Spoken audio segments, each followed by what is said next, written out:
Jerman adalah salah satu negara tersukses di Formula One jika dilihat dari jumlah gelar pembalapnya. Menempati posisi kedua di belakang Inggris, Jerman punya 12 total gelar yang dihasilkan oleh Michael Schumacher, Sebastian Vettel, dan Nico Rosberg. Berbeda dengan Schumacher dan Vettel yang masih panas setelah mendapatkan gelar pertamanya, Rosberg malah milih buat pensiun pas ngeraih gelar pertama dan satu-satunya di tahun 2016. Kalau dibilang udah nggak layak buat bersaing di tahun berikutnya, Rosberg ini masih layak banget kok buat bersaing. Apalagi waktu itu, dia habis ngalahin Lewis Hamilton di mobil yang sama, ngebuat juara dunianya makin terasa spesial. Ditambah, Mercedes sedang overpower di era hybrid, ngebuat chance dia buat pertahanin gelarnya lumayan besar. Walaupun begitu, Rosberg nggak serta-merta mutusin buat pensiun dari F1. Dia punya alasan yang kuat dibalik keputusan tersebut.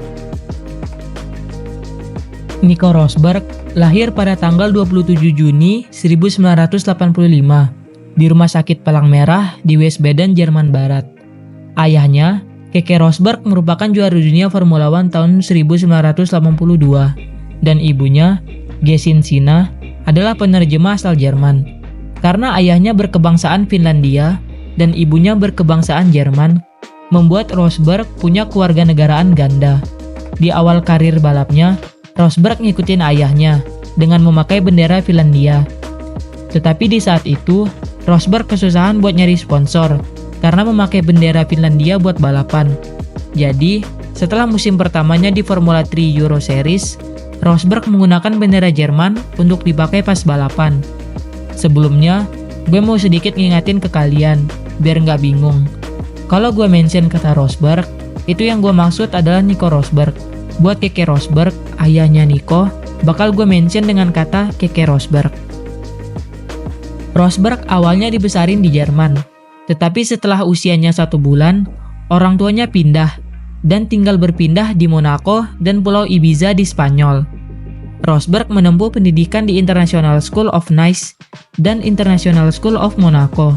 Sejak kecil, orang tua Rosberg ngedorong dia buat nekunin skillnya di akademik, hingga akhirnya Rosberg bisa menguasai 5 bahasa: Inggris, Prancis, Jerman, Italia, dan Spanyol.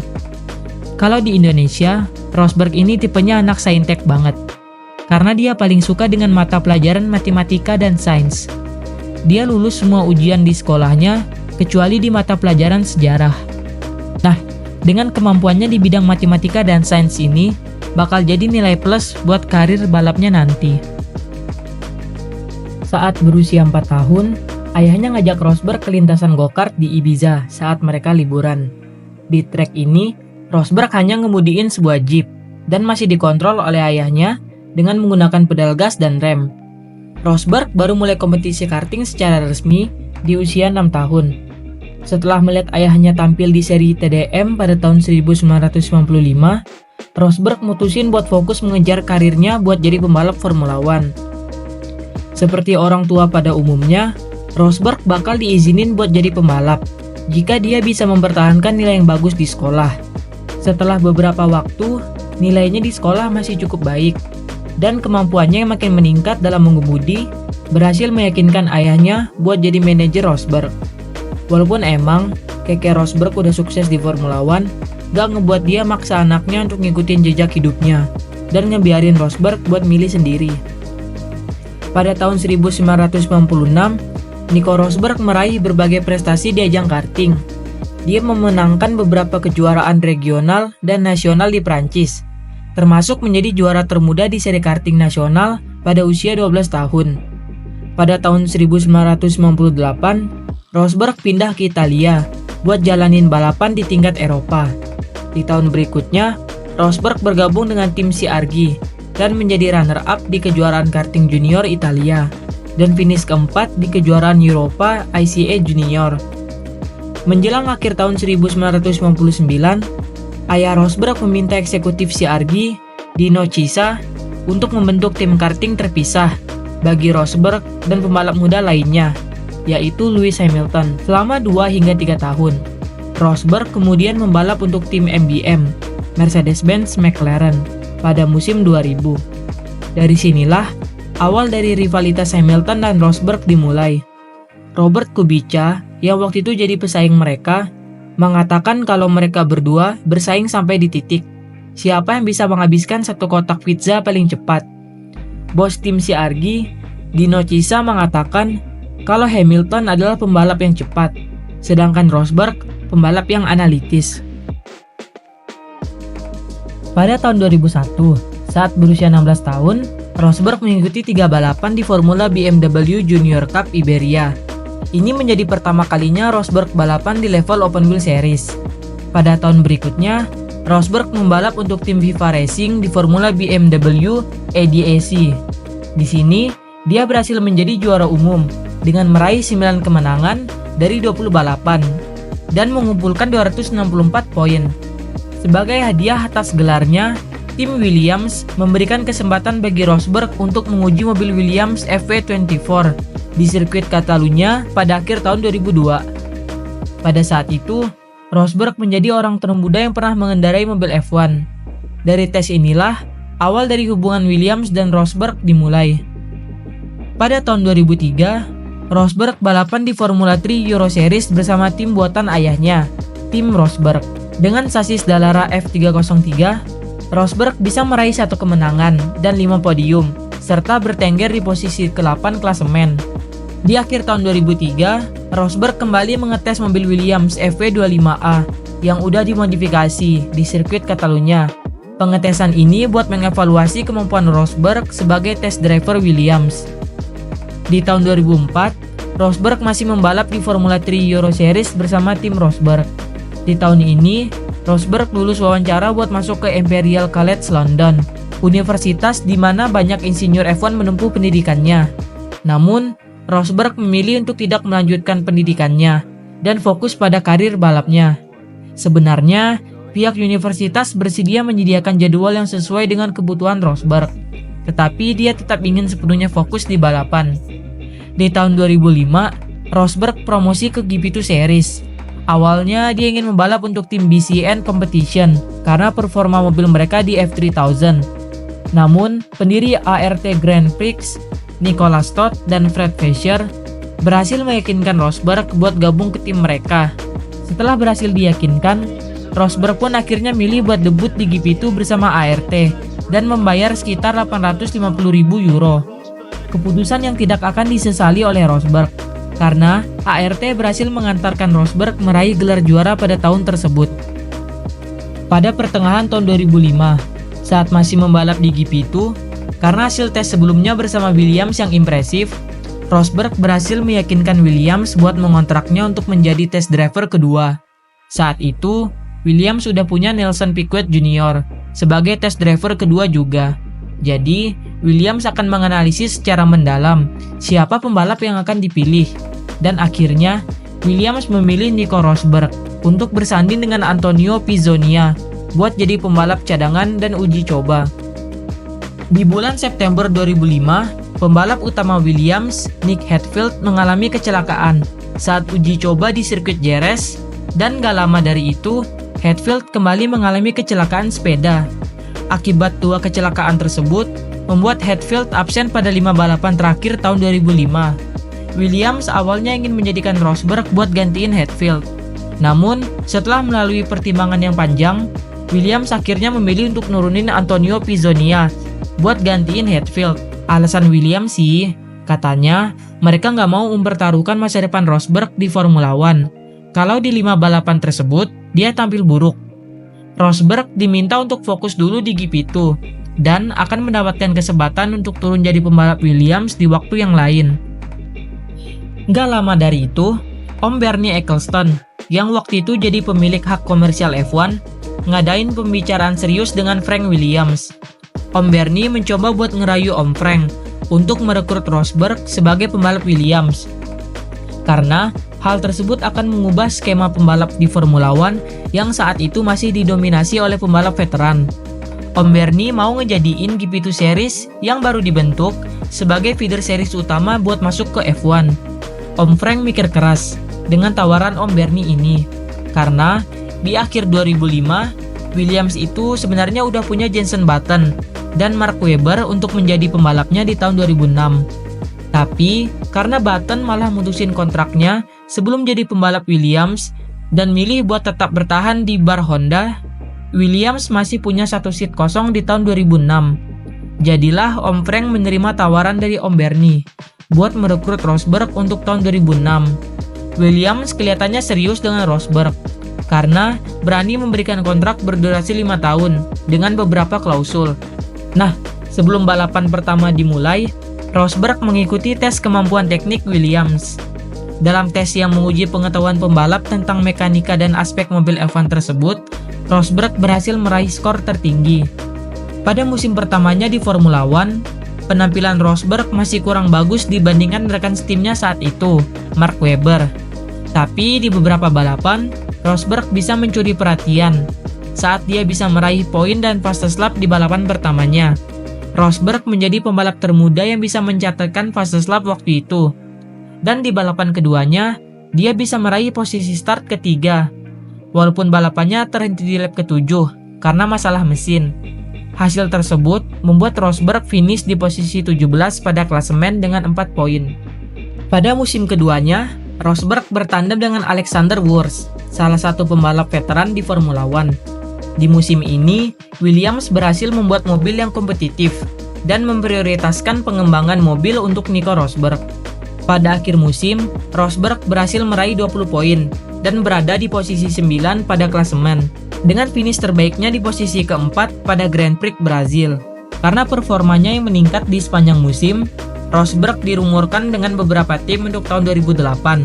Salah satunya adalah McLaren, karena Fernando Alonso hengkang dari tim. Ron Dennis punya rencana untuk menduetkan Rosberg dan Hamilton di tahun 2008, dan siap membayar uang yang besar kepada Frank Williams.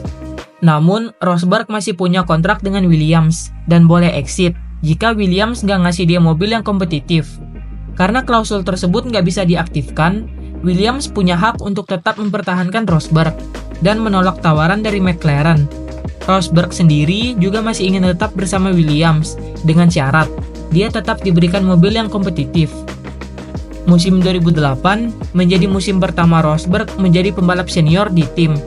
Dia ditandemkan dengan Kazuki Nakajima, berhasil mendapatkan 2 podium di balapan Australia dan Singapura, tapi karena performa mobil Williams yang tidak cukup kompetitif, Rosberg hanya bisa meraih 17 poin dan berada di posisi 13 klasemen. Hasil akhir yang lebih buruk dari musim sebelumnya, walaupun bisa meraih 2 podium. Pada musim 2009, Rosberg mengurangi 5% berat badannya untuk menyesuaikan dengan penerapan sistem KERS yang meningkatkan batas berat minimum mobil menjadi 605 kg. Di musim ini, Williams menjadi salah satu dari 3 mobil yang memiliki keunggulan karena penggunaan sistem diffuser ganda.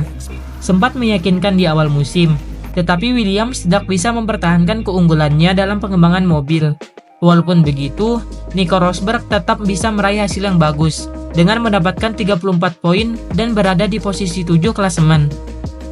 Pada pertengahan hingga akhir tahun 2009, Wakil Presiden Motorsport Mercedes-Benz, Norbert Haug, berdiskusi dengan Rosberg mengenai kemungkinan membalap untuk pabrikan tersebut pada tahun 2010. Tergantung pada akuisisi Brown GP oleh Mercedes. Rosberg juga berbicara dengan McLaren dan Williams tentang kemungkinan bergabung, tetapi dia ragu karena Williams sedang mempertimbangkan apakah akan menggunakan mesin Renault atau Cosworth. Pada 29 Oktober, Rosberg mengonfirmasi bahwa dia akan meninggalkan Williams di akhir musim dan secara resmi dilepaskan dari kontraknya pada 1 Januari 2010. Setelah resmi masuk ke Formula One di tahun 2010, Mercedes mengontrak Nico Rosberg dengan kontrak berdurasi 2 tahun hingga tahun 2011 dan memasangkannya dengan Michael Schumacher yang kembali dari pensiunnya pada tahun 2006. Karena ada Ross Brown dan Schumacher di dalam tim, Rosberg merasa kalau tim akan lebih condong ke Schumacher, mengingat bagaimana Schumacher diprioritaskan Brown saat di Ferrari dulu.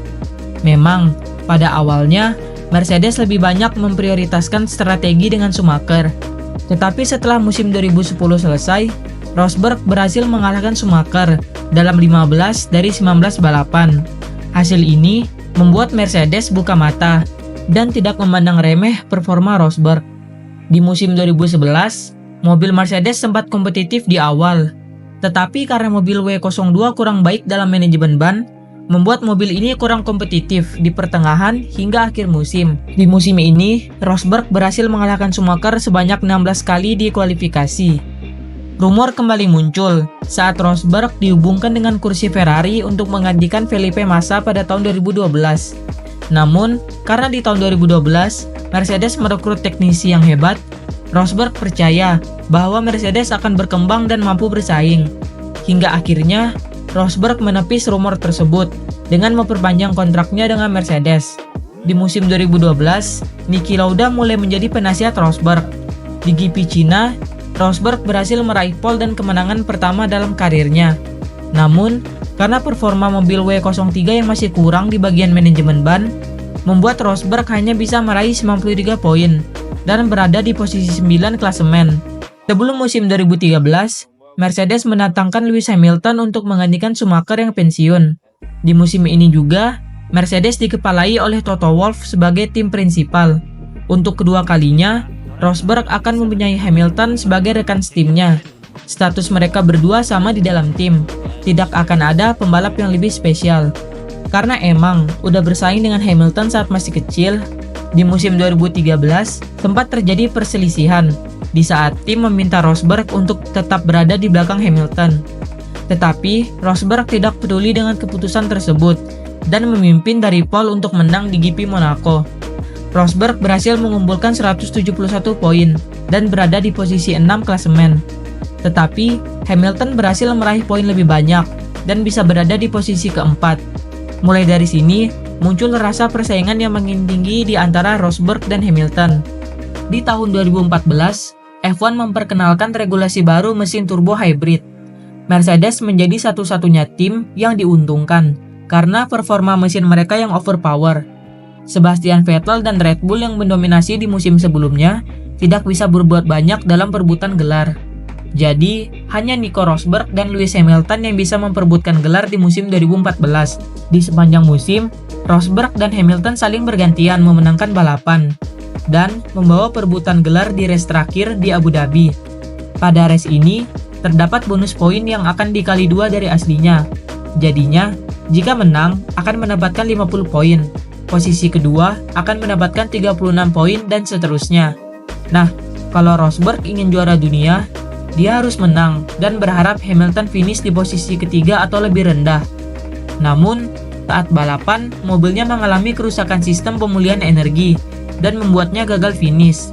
Rosberg pun akhirnya kalah dalam perebutan gelar juara dari Lewis Hamilton di musim 2014.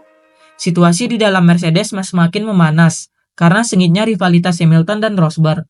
Rosberg kembali memiliki kesempatan untuk menantang Hamilton di musim 2015. Mercedes masih menjadi tim yang overpower, membuat persaingan kembali hanya terjadi untuk Rosberg dan Hamilton. Kali ini, Rosberg melatih pernapasannya agar fokus saat membalap. Tetapi karena hanya fokus untuk balapan, Rosberg melemah saat dikualifikasi. Memasuki GP Amerika, Lewis Hamilton bisa mengunci gelar dengan 3 balapan tersisa. Saat itu, Rosberg bisa mendapatkan pole demi menjaga asa juara dunianya. Tetapi saat balapan, Rosberg terlibat kontak dengan Hamilton di tikungan pertama dan membuat pupus harapannya untuk meraih gelar juara. Hamilton pun memenangkan GP Amerika dan berhasil mengunci gelar ketiganya di Formula One. Rosberg yang kesal dengan Hamilton terlihat melempar topi nomor 2 saat persiapan menuju podium. Dengan apa yang sudah terjadi dari tahun 2013 hingga 2015, membuat persaingan keduanya semakin memanas di tahun 2016. Di musim 2016, Rosberg lebih mematangkan persiapannya untuk balapan. Rosberg mengubah sarung tangan agar lebih baik saat start, mengecat ulang helmnya untuk meringankan berat badannya saat balapan 80 gram, menggunakan pelatih mental untuk menambah agresivitas saat balapan, dan karting saat senggang. Ia juga meditasi, membaca filsafat, dan rutin menerima input teknis dari teknisi Mercedes. Ia bekerja dengan psikolog olahraga hingga 8 jam per minggu. Hal-hal tersebut dilakukan Rosberg demi menuntaskan misinya mengalahkan Hamilton. Setelah Hamilton mengalahkannya 3 musim berturut-turut, Rosberg akan mencoba untuk keempat kalinya lagi mengalahkan Hamilton. Di awal musim hingga balapan keempat, Rosberg masih memimpin klasemen dengan 4 kemenangan beruntunnya, hingga saat balapan di GP Spanyol. Hamilton yang start dari pole, diikuti Rosberg di posisi kedua. Selepas start, Nico bisa mengambil alih pimpinan balapan dari Lewis. Saat memasuki titik pengereman di tikungan 4, Hamilton yang mencoba menyalip Rosberg dari sisi dalam, malah menginjak rumput, dan membuat mobilnya kehilangan kontrol hingga menabrak Rosberg dari belakang. Kejadian ini membuat keduanya DNF dan makin menambah bumbu-bumbu drama persaingan gelar di musim ini. Setelah insiden di GP Spanyol itu, Hamilton mulai sering meraih kemenangan dan pelan-pelan memangkas poin dari Nico Rosberg. Sampai di GP Malaysia, Hamilton yang bisa melakukan start mulus dari pole mulai menjauh memimpin balapan, sedangkan Rosberg melintir di tikungan 1 akibat ditabrak oleh Vettel. Dengan posisi seperti ini, poin mereka tidak akan jauh beda di klasemen. Tapi nasib berkata lain untuk Hamilton. Mesinnya meledak di lap 41, membuatnya DNF dari balapan. Rosberg yang awal balapan sempat turun di posisi bawah, berhasil finish di posisi ketiga, membuat keadaan yang awalnya diuntungkan untuk Hamilton malah berbalik ke Rosberg. Dengan hasil di GP Malaysia tersebut, Rosberg punya keuntungan poin yang banyak di klasemen. Hingga di race terakhir, untuk jadi juara, Rosberg hanya perlu finish minimal ketiga, meski Hamilton menang. Saat balapan, Rosberg berhasil finish di posisi kedua, sedangkan Hamilton berhasil memenangkan balapan tersebut. Rosberg pun akhirnya bisa memenangkan gelar dunia dengan selisih 5 poin dari Hamilton. Ya, hasil ini membuat misi Rosberg untuk mengalahkan Hamilton tuntas. Akhirnya, Rosberg bisa merasakan kemenangan atas Hamilton setelah 4 kali mencoba. Pada pertengahan tahun 2016, Rosberg sebenarnya udah menandatangani kontrak dengan Mercedes hingga 2018. Tapi setelah GP Jepang, Rosberg melihat kalau dia tuh bisa jadi juara dunia dan akan pensiun setelah juara. Setelah berdiskusi bersama istrinya, sebelum balapan terakhir di musim 2016, Rosberg akan pensiun apapun hasilnya. Mau juara atau tidak, dia akan tetap pensiun. Rosberg tidak ingin memberitahu kepada Toto Wolff secara langsung, karena khawatir dengan reaksi Wolff. Hingga akhirnya, pada sebuah acara penghargaan FIA di Wina pada 2 Desember 2016, 5 hari setelah memenangkan kejuaraan, Rosberg secara terbuka mengumumkan keputusannya untuk pensiun. Dia mengatakan kalau udah mencapai puncak di karirnya dan tidak ingin pensiun saat performanya sudah menurun. Rosberg juga ingin menghabiskan waktunya bersama keluarga, mengingat waktu itu usianya udah 31 tahun. Karena melanggar kontraknya di Mercedes, Rosberg pun harus membayar penalti sekitar 719 miliar rupiah. Posisinya di Mercedes digantiin dengan pembalap Williams, Valtteri Bottas. Keputusannya untuk pensiun saat juara dunia karena udah mengalahkan Lewis Hamilton akan membuat dia selalu diingat sebagai salah satu pembalap yang bisa mengalahkan Lewis Hamilton di era hybrid. Setelah Rosberg, tidak ada pembalap yang mampu mengalahkan dominasi Lewis sampai tahun 2020. Dan begitulah kisah luar biasa dari Nico Rosberg. Seorang pembalap yang membuktikan bahwa kerja keras, strategi, dan keberanian bisa mengantarkan pada puncak kejayaan, bahkan jika harus melawan rekan tim sendiri yang tak terkalahkan. Dari seorang anak legenda F1 menjadi juara dunia yang meninggalkan arena di puncak karirnya. Kalau kalian suka dengan video di channel ini, bisa banget like dan subscribe channel ini. Kalau ada pembahasan yang kalian ingin gue bahas, bisa komen di kolom komentar. Sampai jumpa di video selanjutnya. Bye-bye.